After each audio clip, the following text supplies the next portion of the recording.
Welcome to UO Today. I'm Paul Peppis, Director of the Oregon Humanities Center. My guest today is Ursula Pike, author of An Indian Among Los Indígenas, a native travel memoir published in 2021 by Heyday Books. Pike is Executive Director of Grants and Compliance at Austin Community College, where she also teaches creative writing. A member of Northern California's Karuk tribe, Pike grew up in Daly City, California, Portland, and Washington State. She earned an MFA in Creative Nonfiction from the Institute of American Indian Arts, a master's degree in economics from Western Illinois University, and a BA in economics from Portland State University. Her writing has appeared in Lit Hub, Yellow Medicine Review, World Literature Today, and O Dark 30. On May 16, 2023, Pike gave a book talk at the Many Nations Longhouse on the U of O campus as a guest of the Native American and Indigenous Studies program. Thanks, Ursula, for coming on the show. It's great to have you with us. Thank you. I'm excited to talk about this. So first, tell us a bit about your background. What should we know about you? So I am Karuk, a member of the tribe from, our homeland is near the Oregon-California border. But I grew up all along the West Coast because my mom managed timber for various tribes, Quinault, Yakima, and so we moved a lot throughout the Pacific Northwest. And I became affiliated, or I met all of these Native people from all these different tribes, and it was exciting and gave me a really unique understanding of Indigenous identity.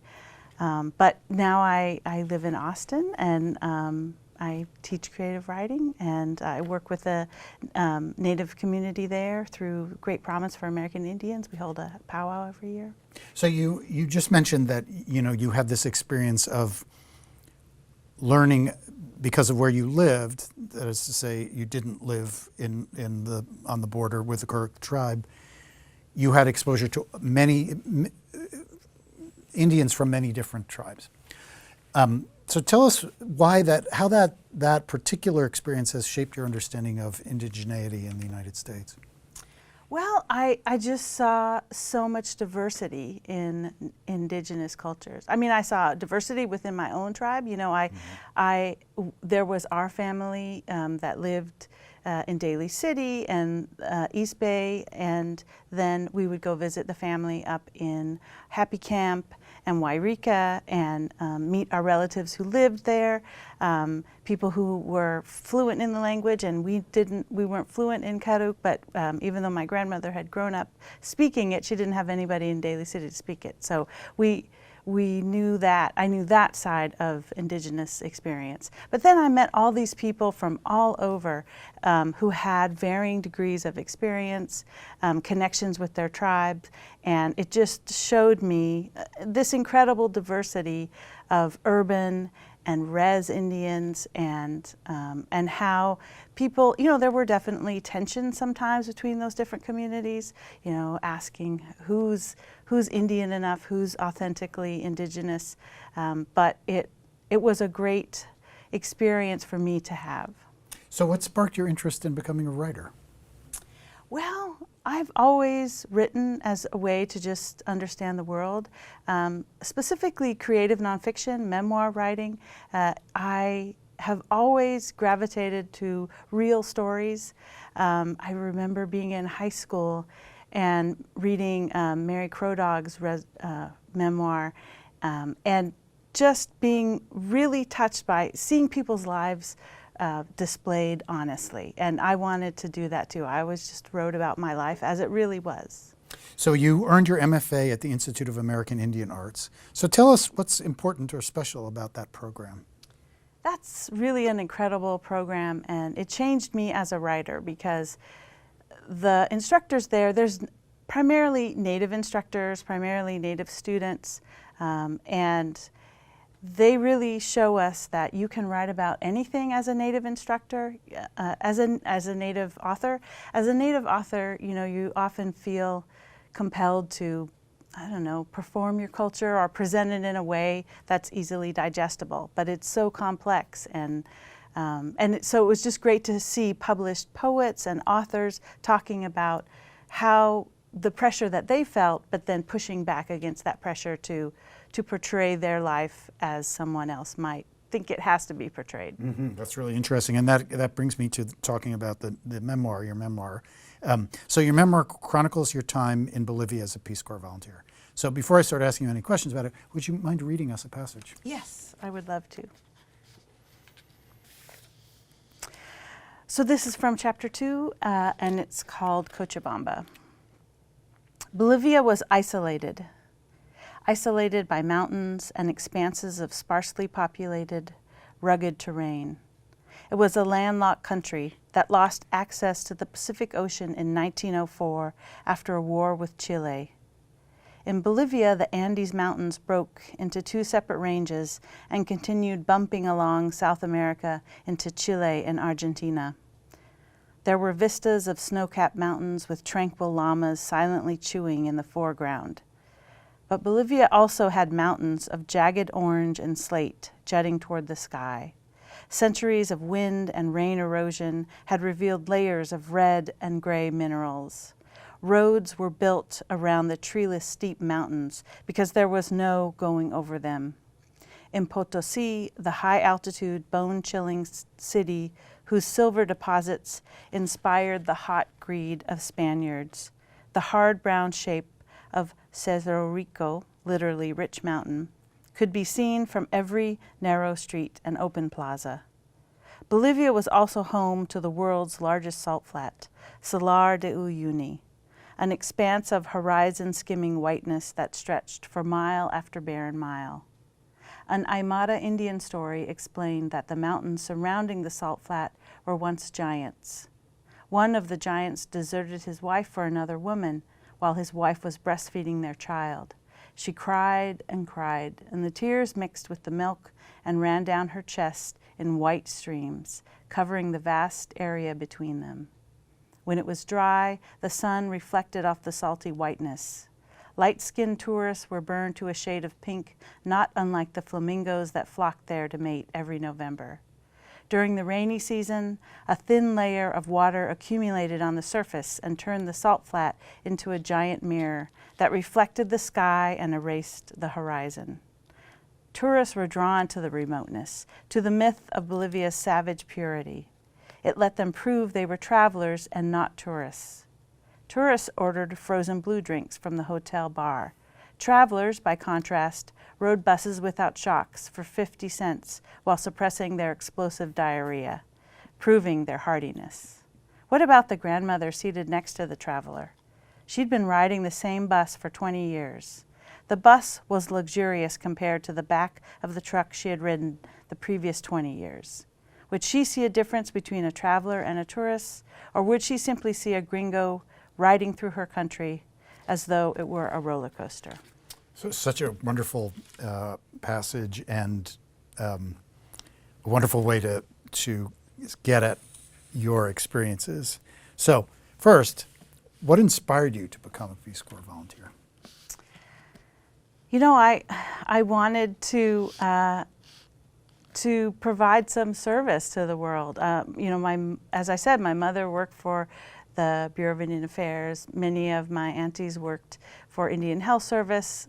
There was definitely a culture of, if you go and get your education, provide some service. I also wanted to travel, and, you know, graduating with student loans and limited resources, I didn't have many options, and so I applied. And I was, you know, in the Peace Corps, you don't get to choose where you go.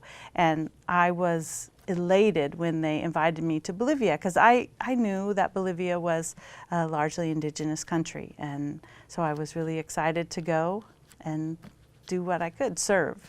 So you wrote this book many years after your time in Bolivia. So what made you decide to write it when you wrote it? Well, I knew that I had a different experience than the majority of the volunteers. Peace Corps is overwhelmingly white. Most of the volunteers and definitely most of the staff, except for some of the people in the country, are white. And I knew that my experience was different, and I came back looking for books that would help me understand it. You know, I always used books as a way to help me understand the world. And I didn't find any books that were like this. I would sometimes find blog posts by African American volunteers serving in Africa and just that weird experience that they were having. But I didn't find any books, so I decided to write it. So tell us first, before you got there, when you knew that's where you were going and you were excited because it has the largest percentage of indigenous people of any country in Central and South America, how did you imagine the role you would play when you were there in the Peace Corps? What did you think you would do? Well, first of all, I thought I would immediately connect with Bolivians. I thought that they would see me as indigenous and they would welcome me as an indigenous person based on my experience in college working with other indigenous people from all across the country, and then my experience growing up in the Pacific Northwest with different indigenous folks. But that's not what happened. You know, I got off a plane with mostly all white folks, and they just saw me as another indigenous, as another gringo, and I didn't know what I would be doing in terms of work, and then I was sent to work in a children's home, and at first I was like, why am I being sent to work with kids? But ultimately I realized that was a great experience for me. So tell us about some of the projects you worked on when you were there. So the Children's Center, so it was about 100 kids, most of them from the countryside, who lived in town at the center so they could go to school.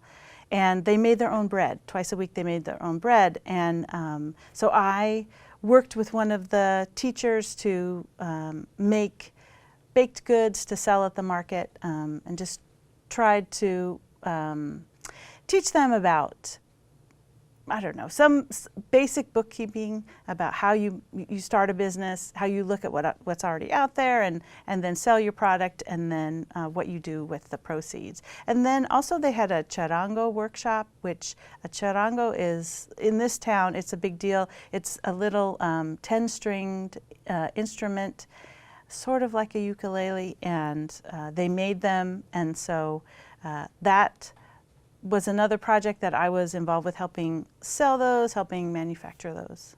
So let's talk about the bakery first. So I know that from reading the book, you mentioned this teacher who helped you.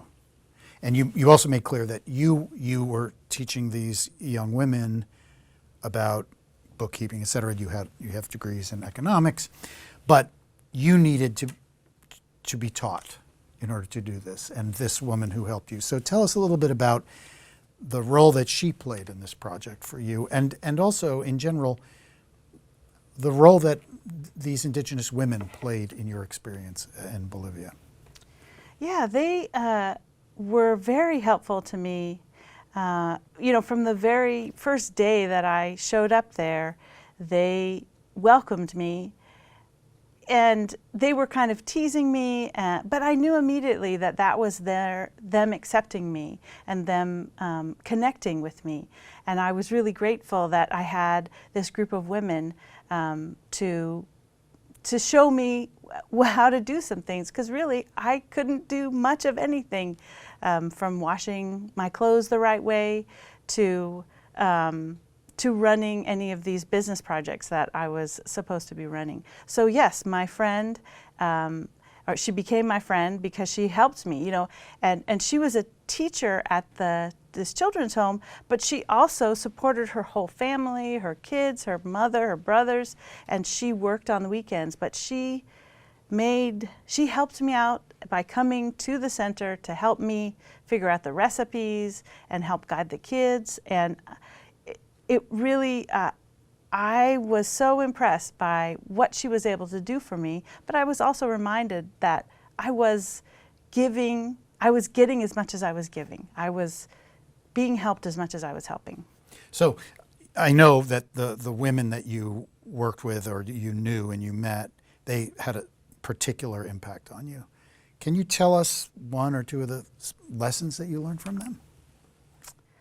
Well, I just know that one thing that, as I said, Betty, or my friend who helped me in the bakery, she supported so many people in her family. And it just reminded me of how much we are connected to our families, and how when you look at trying to empower someone, there's so many connections that they have in their immediate family that we cannot assume that it's about just helping that person. It also made me realize my connection to my mother and my sister, that, you know, the choices that I make, the things that benefit me also can benefit them, but it's a connection that we all have, that I think in such a individualistic society that we live, we always think about, you know, helping one person, but really it's an entire network of people that are being impacted by our interaction. Have you returned to Bolivia, and have you maintained relationships with any of the people that you met there? Yeah, I have. I've gone back a couple times. I went back in 2018 and stayed specifically with Teresa, the woman I talk about in the book. She still lives in that town. She works outside of town, and it was amazing to see what had changed and what was the same. But yeah, we've stayed in touch through WhatsApp and other things. You know, now we can stay in touch. What were some of the things that have changed? Well, one amazing thing, which is complicated, but in 2006, Bolivia elected their first indigenous leader, Evo Morales, and he got the schools to start teaching indigenous language.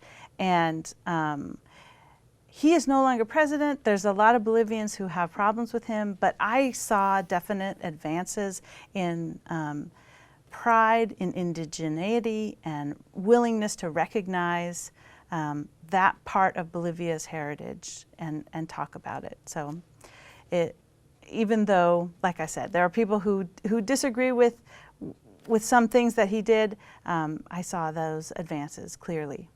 So it's clear from the book that your feelings about the Peace Corps are ambivalent. So first, what misgivings do you have about the Peace Corps now that you've gone through this experience and reflected on it for these many years? The same misgiving that I discovered while I was there, this assumption that these folks need saving, that somebody outside the U.S. Automatically is worse off because they don't have what we have. And also the assumption that we've got the monopoly on what's right, the right way to live, the right way to exist, the right values to have. That is something that I learned.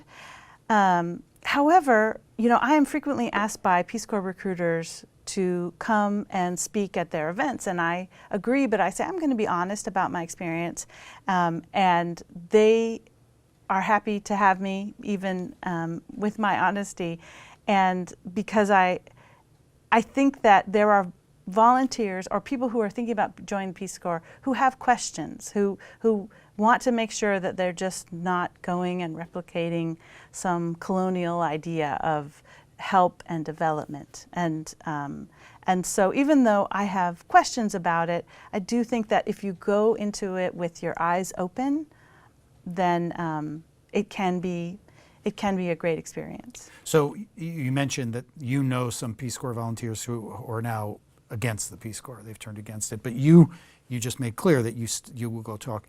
What are some of the things that you valued in your experience there, that you think that the Peace Corps does well? I think the fact that we were able to figure things out on our own, as hard as it was, it really created some leadership opportunities. We were just kind of put out there in those communities, and we had to figure it out for ourselves. But for me, the bigger issue is that the Peace Corps is often a pipeline to foreign service jobs, to international development jobs. And as I've heard some former international development workers say, the Foreign Service is typically pale male from Yale, and the more, I just would love for more people of color, more people from diverse backgrounds to use the Peace Corps as a way to help to move into those fields, into those careers, because they also would benefit from increased diversity. So the subtitle of your book is A Native Travel Memoir. So how do you understand the significance of your intervention as a Native writer into the genre of travel writing? Well, I grew up reading travel memoirs. I love them. They're exciting, but I never knew who to identify with. I remember reading articles where they're describing the beautiful Native women and how they, I don't know, it almost felt like they were describing inanimate objects. And I thought, now who am I supposed to identify with here? I don't identify with this guy. I don't identify with this portrayal of this Indigenous person who is less than fully human. And so I wanted to write a book that talks about being in that space where you can understand and connected with the people in the country, but we're still an outsider. And that's one of the most striking things about this book is that commitment to being honest about the kind of complexities that you experienced and that what you learned while you were there. It's such an honest memoir. It's really fascinating in that regard. So let's talk a little more generally about some of the other things that you've done. So first of all, how do you understand that your Karuk background informs your writing? Do you think that it does? I don't know if my specific Karuk background does. You know, California natives have such a unique experience as Indigenous people. I mean, I can still go to the communities to the center of our universe, center of our world.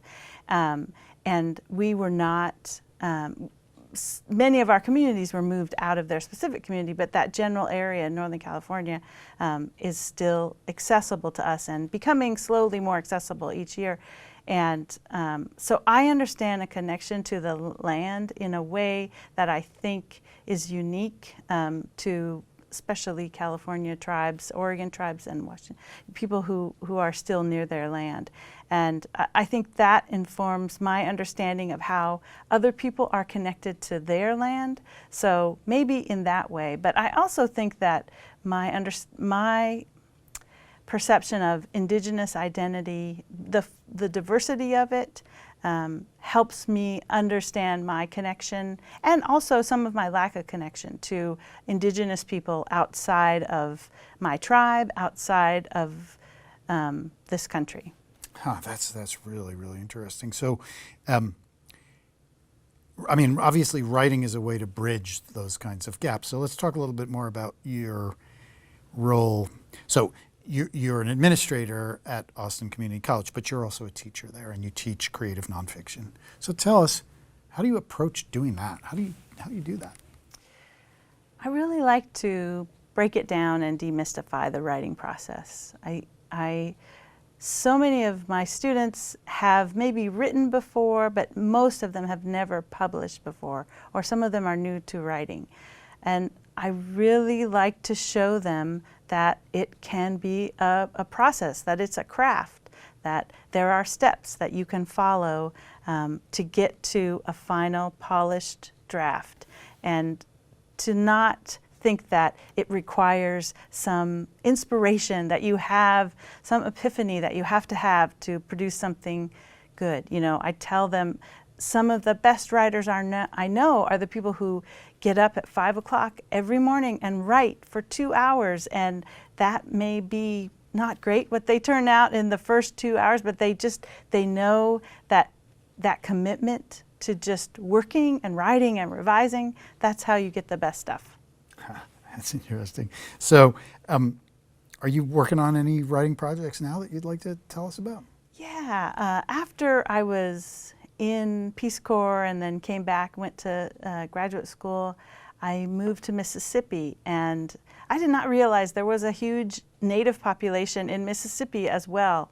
I lived in Philadelphia, Mississippi, where the Mississippi Band of the Choctaws are, and I ended up pregnant and had no insurance, and they welcomed me. They gave me all the support that I needed. And I'm writing about that experience of being a Native woman, but not from the Mississippi Choctaws, but just that experience of living there and seeing a Mississippi that was unlike anything I had expected. Why did you go to Mississippi? Why was that the place you landed? Oh, for love. Okay. That's okay. So one of the things you do, and you mentioned it, is you volunteer with the annual Austin Powwow. So tell us a little bit about your work doing that. Yeah, Austin and Central Texas in general has a pretty large Native population. I mean, a lot of people move there for the reason anybody moved, for job, for love, for whatever. And so there's people from tribes all over the country who live there. And folks for years have been putting on this powwow. And I've been involved just for the few years, 15 or so years that I've lived there. And they bring in folks from all over the country. And it's great because many people who are there are not necessarily connected to their tribal traditions. And so it's like creating new tribal traditions for a lot of people. And for me also, it was important to connect my children growing up in Austin to the Native community, to a Native community. And nobody really knew about our tribe, but my kids were able to understand their place in a Native environment because of them. So Ursula, we're just about at the end of our time. This will be my last question. So have you read anything recently, any books that you've read recently that you would recommend? Well, there's a book I love. Toni Jensen has a book called Carrie.